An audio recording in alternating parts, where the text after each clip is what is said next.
నమస్కారం, నా పేరు శివ. అందరూ ఎలా ఉన్నారు ఫ్రెండ్స్? వాళ్ళ వీడియోలో ఈపీఎఫ్ ఖాతాదారులకి కొన్ని ఇంపార్టెంట్ విషయాలు అయితే నేను చెప్పబోతున్నాను. వీడియోకి వెళ్ళే ముందు ఇలాంటి విషయాలు మీరు మరింత తెలుసుకోవడానికి కింద సబ్స్క్రైబ్ బటన్ ఉంది, అంటే ఆఫ్ చేసి మన ఛానల్ సబ్స్క్రైబ్ చేసి పక్కనే ఉన్న బెల్ బటన్ని యాక్టివేట్ చేయండి. అన్నది కాకుండా లైక్ చేయండి. సో లైక్ చేస్తే ఇలాంటి వీడియోస్ అందరికీ చేరుకుంటాయి, చాలామందికి ఉపయోగపడతాయి. అందుకే సో ప్లీజ్ లైక్.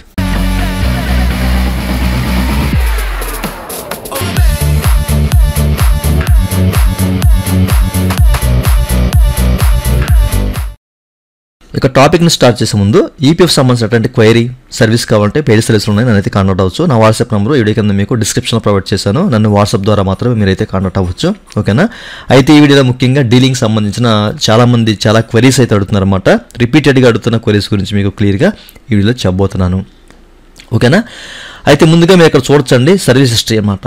చాలామంది అడుగుతున్న ప్రశ్న ఏంటంటే, సార్ మేము ఫస్ట్ ఏదైతే జాయిన్ అయ్యామో సో దానికి సంబంధించిన ఐడికి, మెంబర్ ఐడికి డీలింక్ ఆప్షన్ రావట్లేదు, అలాగే కొన్నిటికి రావట్లేదు, ఎందుకు అని చెప్పేసి కొంతమంది అడుగుతున్న ప్రశ్న. చాలామంది అంటే దీన్ని రిపీటెడ్గా అడుగుతున్నారు అనమాట. సో ముందు మనకేంటంటే మన సర్వీస్ హిస్టరీలో ఏంటంటే కొన్ని ఐడీస్కి మాత్రమే డీలింక్ ఆప్షన్ అయితే వచ్చింది. ఫ్యూచర్లో అన్ని ఐడీస్కి డీలింక్ వచ్చే అవకాశం అయితే ఉందన్నమాట. సో ప్రాపర్ రీజన్ మనం సెలెక్ట్ చేసుకుని మాత్రమే దాన్ని డీలింక్ చేయడానికి అవకాశం అయితే ఉంటుంది.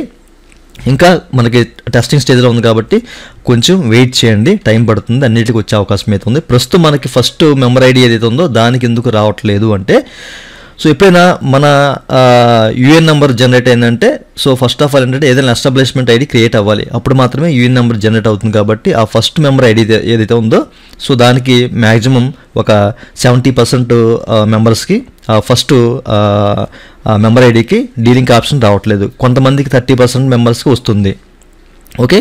సో ఈ విషయాన్ని గమనించాలి. ఎందుకు 30% మెంబర్కి వస్తుందంటే కనుక 2 లేక అంతకంటే ఎక్కువ మెంబర్ ఐడీస్ ఉంటే అట్లాంటి సందర్భంలో వస్తుంది, అట్లాగే సింగిల్ ఐడి ఉంటే మీకు రాదనమాట, ఓకే? ఈ విషయాన్ని మీరు గమనించాలి. ఎక్కువ మెంబర్ ఐడీస్ ఉంటే సో వాళ్ళలో 30% మెంబర్స్కి అనేది ఫస్ట్ అంటే మీ కెరీర్ స్టార్ట్ చేసిన ఫస్ట్ ఎస్టాబ్లిష్మెంట్ ఏదైతే ఉందో మెంబర్ ఐడి దానికి మాత్రం డీలింక్ ఆప్షన్ వస్తుంది, కొన్నింటికి రావట్లేదు.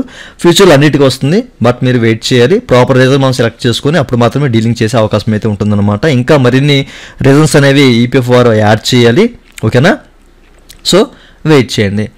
ఇంకో విషయం ఏంటంటే మెయిన్లీ ఏంటంటే పాస్బుక్ సంబంధించి ఇప్పుడు నేను డీలింగ్ చేస్తాను, బట్ పాస్బుక్లో అప్డేట్ కావట్లేదు, ఎందుకు అని చెప్పేసి చాలామంది అడుగుతున్నారు. ఇంకా మనకి పాస్బుక్ పోర్టల్ కూడా కొంచెం అప్గ్రేడ్ చేయాలి. సో దాని కారణంగా అక్కడ డీలింగ్ చేయగానే ఇక్కడ పాస్బుక్లో కూడా అది రిఫ్లెక్ట్ అయ్యే ఛాన్స్ అయితే ఉండకూడదు. సో దాని గురించి కూడా కసరత్తు అయితే జరుగుతుందన్నమాట. సో అప్పటి వరకు మీరు వెయిట్ చేయాలి, ఓకేనా? అక్కడ మనం మెంబర్ పోర్టల్లో డీలింగ్ చేసినప్పుడు ఇక్కడ మన పాస్బుక్లో కూడా త్వరలోనే అది అప్డేట్ అవుతుంది, అంటే ఇక్కడ కూడా మనకి డీలింగ్ అయిపోతుంది అనమాట. ప్రస్తుతానికైతే ఇది అప్గ్రేడ్ చేసే ప్రాసెస్లో ఉంది, సో వెయిట్ చేయాలి. ఒక 2 months వెయిట్ చేస్తే కానీ ఇవన్నీ క్లియర్ అవ్వనమాట, ఓకేనా? అప్పటి వరకు వెయిట్ చేయాలి. మీ పాస్బుక్ నుంచి కూడా మీరు ఏదైతే డీలింగ్ చేస్తారో అది డిలీట్ అయిపోయే అవకాశం అయితే ఉంది, రిఫ్లెక్ట్ అవ్వదు, ఓకేనా? సో దాని గురించి మీరు వెయిట్ చేయాలి. అలాగే చాలామంది ఇంకో ప్రశ్న అడుగుతున్నారు అనమాట. సో అదేంటంటే కనుక కాంట్రిబ్యూషన్ ఉన్న ఐడీస్ అనేవి డీలింగ్ అవ్వట్లేదు కదా, అంటే కాంట్రిబ్యూషన్ ఉన్న ఐడీస్ని మేము డీలింగ్ చేస్తున్నప్పుడు ఏంటంటే మాకు ఒక పాపప్ ఎర్రర్ అయితే వస్తుందన్నమాట, ఓకే? సో కాంట్రిబ్యూషన్ ఉంది, ఇది డీలింగ్ అవ్వదు అని చెప్పేసి కొంతమంది తెలివిగా ఏం చేస్తారంటే, కొంతమంది ఎవరో వీళ్ళకి చెప్పారంట ఏంటంటే ఏదైతే డీలింగ్ చేద్దాం అనుకుంటున్నామో ఆ ఐడిలో ఉన్న అమౌంట్ ట్రాన్స్ఫర్ చేసేయండి లేదా ఫైనల్ సెటిల్మెంట్ చేసేయండి, సో అప్పుడు 0 అయిపోతుంది కదా, 0 అయిపోతే ఎంచక్కగా డీలింగ్ చేసేయవచ్చు అని చెప్పేసి చాలామంది అడుగుతున్నారు. అలా చేయొచ్చు అంట కదా అని చెప్పేసి, ఓకే? ఇంతకుముందు మీకు చెప్పే ఉంటాను నేను. యాజ్ పర్ ఎస్ఓపి ప్రకారం ఏంటంటే మనం ఏదైనా ఐడి డీలింగ్ చేయాలంటే కాంట్రిబ్యూషన్ జరగకూడదు. మెయిన్ ఈసీఆర్ అనేది ఒకసారి కూడా అక్కడ సబ్మిట్ చేయకూడదు ఎంప్లాయర్, ఓకే? సో ఈసీఆర్ అనేది సబ్మిట్ చేశారంటే అందులో అమౌంట్ పడినట్టే కదా, ఓకేనా?